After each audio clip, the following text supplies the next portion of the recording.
Баршаларыңызға сәлем. Бүгін сіздермен осындай қыстың қамын жазда ойла демекші. Витаминге толы, қайнатуды қажет етпейтін нағыз керемет тосап дайындайтын боламыз. Ол үшін бізге абрикос, өрік, лимон және апельсин қажет болады. Жемістерімізді жақсылап жуалып, сүйегінен ажыратып аламыз. Кейін ет тартқыштың немесе блендердің көмегімен жақсылап тұрып осылай майдалаймыз.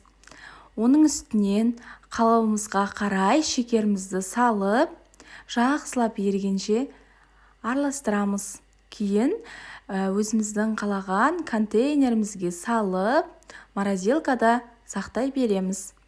Мен ет тартқыштың үлкен шешесімен өткіздім, себебі жемістердің дәмі керемет сезіліп тұру үшін. Міндетті түрде жасап көріңіздер, өте дәмді, шаймен ішкенге керемет кетеді. Ас болсын.